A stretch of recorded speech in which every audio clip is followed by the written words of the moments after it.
So there you have it, guys. I know for a fact that these two guys here are raring to go at what their predictions are. So, hindi ko na patatagalin to. Let's go ahead and talk about the play-ins. So for the play-ins, actually, let's do it group by group, I guess. So for Group A first, straight off, who do you guys think is gonna make it out of play-ins and into the groups? I think Gambit's got a pretty good chance of making it out of play-ins. They have the experience of two of their players, Darren Prox as well as Edward. Definitely bring a lot to the table for Gambit Gaming as a whole. Their players are mechanically apt and they're able to adapt pretty well, at least in their region. So coming as a not as a fanboy, but seeing how Gambit has built this up since a few worlds ago, I think now is one of their times to get out of play-ins. Good point. Chiso, how about you? Same I think, or? No, I disagree. Really? Yes. Okay, sure, go for it. I think Team W is gonna get out, definitely, because one, they compete in a harder region than Gambit. That's true. And two, even though they're the third seed from China, I think they're still the best team in China. Fair enough, fair enough. So, Gambit for you and Team W for you. Yep. So, yeah, I guess pretty good. I mean, even for me personally, especially since we haven't really seen regions like Latin America North. It's a big question mark for us. Yeah, still a big question. Although, I'm all about the underdogs in a way, but still, it is still be left to see if they could really show a great performance here in the play-ins. And like you guys mentioned, these two teams that they're up against, that's pretty tough on them, but we'll just have to see. Maybe they have good preparation. But so since we've discussed Group A, I'd like to know your thoughts heading into Group B now, because personally one of my favorite teams is here, but I guess before I talk about that, let's go ahead and do a quick rundown as to what teams did make it. We have Cloud9, we have Team 1 Esports, and of course Direwolves. So personally, I'm all about Cloud9, but of course, from a more analytical standpoint, I'll rely on you guys. Let's start with Chisto. I think Cloud9 is gonna win this group. I don't think the other teams in the group can compete with them. Same.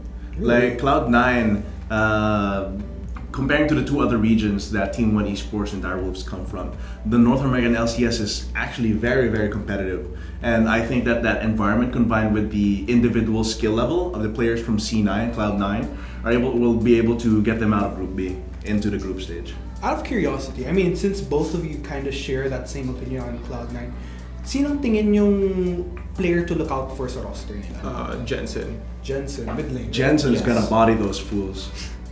I like the pun on, body by Jensen. But yeah, there you go, guys. So that is Group B. So Cloud9, I guess unanimously. Yep, yeah. Cloud9. So going into Group C now, of course, quick rundown, just so that you guys have a recall on which teams did make that group. We of course have Fnatic, Young Generation, and Chaos Latin Gamers. So quite a diverse pool that we have here. We have a European team, we have a Southeast Asian team, and then we have a Latin American South team.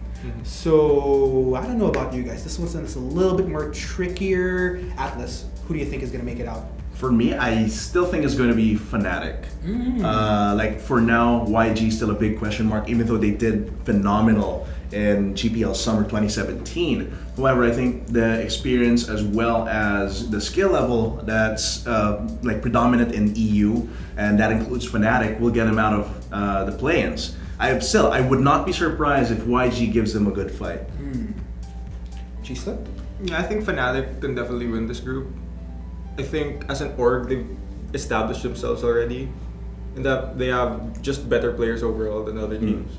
Yeah, I actually like that point that you brought up, especially with Young Generation. There has been this talk when we were discussing matches during the JPL, where despite that, Young Generation coming in from the same region as Gigabyte Marines, arguably the skill level between the two of them is still very high. The gap, rather. So there you go, guys. Fnatic once again. So interesting how Group A, we kind of have a difference of opinion, while for Group B and Group C, it's kind of, even I'd agree, you know, Fnatic definitely very established, and I wouldn't be surprised as well if they do make it out into the groups. Okay, so we've already discussed Group A, B, and C. Last but not the least, of course, for our play-ins, let's go into Group D. But before we do that, a quick rundown as to which teams did make it. We have Fenerbahce, we have Rampage as well as Hong Kong Attitude. So 2 teams coming in from Asia, while we have which region did Fenerbahce come from? Turkey. Turkey, there we go. So go ahead, guys. I'm kind of itching to hear what you guys have as far as who you guys think will make it out from Group D. Well, yeah, of course, these 3 teams are kind of wild cards in that we don't know how they're going to factor in the dynamics with other teams, but as a region, from their performance in Rift Rivals as well, I think Rampage from the LoL Japan League has a pretty good chance of making it out of play-ins.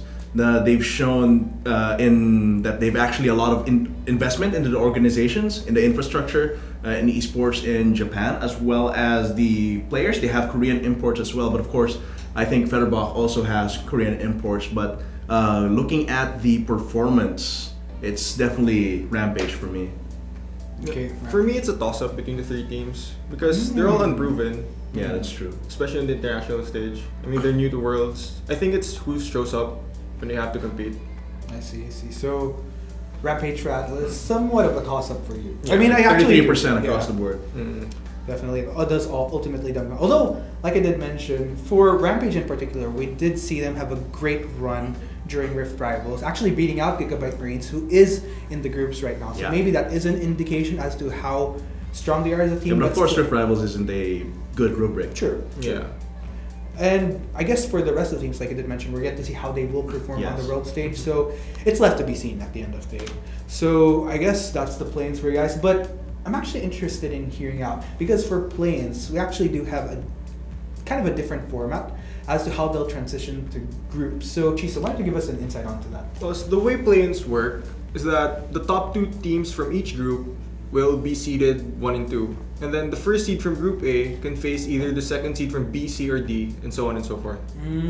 I see. So even if you do make it as the first seed in a way, you still have that best of 5 to go through to actually make it. So if you're gonna think about it, as far as the teams that are in the play-ins, medyo long road ahead sila. Yeah.